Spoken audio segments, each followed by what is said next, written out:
আমার বাড়ি হাওড়া আন্দুল। আমি ওখান থেকে শান্তিনগরে কাজের পারপাসে ওখানে আমি রেন্টে ফ্ল্যাট নিয়ে থাকি। তো 19 তারিখ 18 তারিখ রাত্রিবেলা 12টার পর হয়ে গেছিল, তো 19 তারিখ পড়ে গেছিল। 19 তারিখ রাত্রিবেলা আমি আর আমার এক বান্ধবী, আমার সাথে আমার ভাই ছিল, নিয়ে আমার একটি 4 হুইলার আছে, ওটা নিয়ে আমি আমার ক্লাবের পাশে পার্কিং আছে, আমি ওখানে পার্কিং এ গাড়িটি রাখতে যাই। রাখতে যাওয়ার আগে কয়েকটি লোক দাঁড়িয়ে ছিল, দাঁড়িয়ে থেকে তার মধ্যে একটি লোক প্রচন্ড পরিমাণে ওরা নেশা করেছিল। আমি আমার পার্কিং এ গাড়িটা রেখে টোন টিটকিরি, অশ্লীল ভাষায় টোন টিটকিরি মেরেছে আমাকে আর আমার বান্ধবীকে। কোনো কিছু উত্তর না করে আমি ওপরে চলে যাই আমার রুমে। আমার রুম থেকে আমার পার্কিংটি দেখা যায়, যেখানে আমার গাড়ি রাখা থাকে। আমি দেখি দুটো ছেলে মিলে আমার গাড়ির ওদিকে গেছে, আমি ওকে নিয়ে তাড়াতাড়ি করে নিচে নামি। নিচে নামার পর আমি গিয়ে দেখি দুটো ইট নিয়ে আমার গাড়িটি উনি ভাঙলেন। ওনার বক্তব্য এটাই, উনি আমার গাড়িটি ভাঙলেন। সেই নিয়ে ওখানে আমার তর্ক বিতর্ক আমাদের সাথে শুরু হয়। স্বাভাবিক, আমার গাড়ি ভাঙবে তো আমি আর চুপ করে সেটা দেখবো না, না? তর্ক বিতর্ক শুরু হয়। যখন আমি দেখছি শুনছে না, গালাগালি দিয়েই যাচ্ছে এটা ওটা, তখন আমি 100 ডায়াল করে পুলিশ স্টেশনে কল করি। করার পরে বিধাননগর থানা থেকে, পুলিশ স্টেশন থেকে ওনাদের তুলে নিয়ে যাওয়া হয়। তুলে নিয়ে যাওয়ার পরে আমার নাম, ফোন নাম্বার সবই নেওয়া হয়। নেওয়ার পরে এবার আমি আমার রুমে চলে যাই। ওনাকে সকালবেলা যখন ছেড়ে দেওয়া হয়েছে পুলিশ স্টেশন থেকে, পাড়ার কয়েকজন ছেলে মিলে হয়তো আমার বাড়ির ওনারের থেকে আমার রুমটা জেনেছে, জেনে আমাকে গিয়ে নক করে বলা হলো নিচে ক্লাবে কালকের বিষয় নিয়ে কথা বলার আছে, তো আপনাদের একটু যেতে হবে। আমি আর আমার বান্ধবী মিলে নিচে যাই। নিচে যাওয়ার সাথে সাথে ক্লাব পর্যন্ত পৌঁছানো দূরের কথা, ওনার ওয়াইফ আছে, ওনার ওয়াইফ এসে আমার বান্ধবীর গায়ে প্রথমে হাত তোলে। ওকে যখন আমি প্রোটেক্ট করতে গেলাম তখন আমাকে ধরার পর ওনার হাজবেন্ড একটা কথাই বলছে, ইট দিয়ে মেরে এদের দুজনের মাথা ফাটিয়ে দাও। তখন দেখছে ওনার ওয়াইফটা ইটটা নিচ্ছে না, তখন উনি আমাকে ইট দিয়ে মারা স্টার্ট করে। ওনার টার্গেট ছিল আমার মাথায় মারার।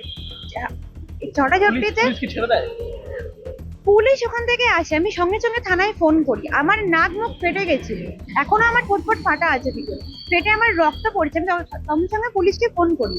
পুলিশ আসে, ততক্ষণে টিঙ্কু মণ্ডল পালিয়ে গেছে। ব্যক্তিটির নাম হচ্ছে টিঙ্কু মণ্ডল, উনি পালিয়ে গেছে ততক্ষণে। ওখানে নয় নয় করে পাড়া ভর্তি 30 জন দাঁড়িয়েছিল, কেউ প্রোটেক্ট করেনি। কোনো রকমের এরকম ধারা লেখাই হয়নি যেটাই ওনার ওপর কোনো নন বেলের একটা চার্জ লাগবে। ওনার ওয়াইফ তো ইজিলি পরের দিনে বেল পেয়ে গেছে। উনি গেলে, ওনার উকিল হায়ার করা ছিল, উনি গেলেই বেল পেয়ে যাবেন। আইন আমার তরফ থেকে কোনো রকমের কোনো স্টেপ নেয়। তখন আমি আমার একটি লয়ার হায়ার করি। হায়ার করার পর তখন কয়েকটি ধারা লাগানো হয়, কিন্তু এখনো পর্যন্ত পুলিশ কোনো স্টেপ নিচ্ছে না। একটাই কথা বলছে, এখানে একটু পার্টি পলিটিক্স জড়িয়ে আছে। উনি পার্টির ছিল প্রথমে। এরকম একটা ঘটনা, দুটো মহিলার সাথে এরকম একটা ঘটনা ঘটেছে। ওনারা আমাদের নাম নাম্বার সবকিছু নিয়ে যাওয়ার পর সকালবেলা যখন ছেড়ে দিচ্ছেন, একবার জানালেন না যে আমরা ওনাদেরকে কি করতে চাই।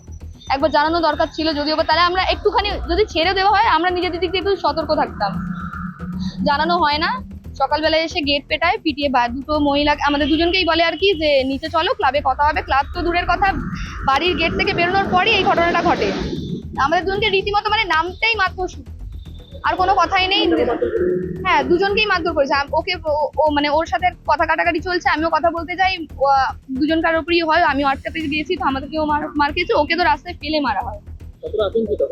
এখন স্বাভাবিক অনেকটাই হবো, কারণ যেভাবে দেখছি পুলিশ প্রশাসন তো কোনো অ্যাকশন নিতেই রাজি নয়। সেকশনগুলোর তো যা অবস্থা, মনে হচ্ছে যে সামান্য একটা হাত থেকে ছিনতাই করে যেরকম মানে একটা ফোন নিয়ে পালালে যেরকম সেকশন বসানো উচিত, সেরকম সেকশন আর কি বসানো হয়েছে। পরবর্তীকালে যখন আমরা লয়ার হায়ার করি, তারপরে গিয়ে উনি একটু করার পর তারপরে গিয়ে আরো কিছু সেকশন বসানো হয়েছে এখন। তো তাও এর সত্ত্বেও ওনার বউ ঘরেই রয়েছে, ওনাকে খুঁজে পাওয়া যাচ্ছে না। পুলিশের বক্তব্য উনি পলাতক। তো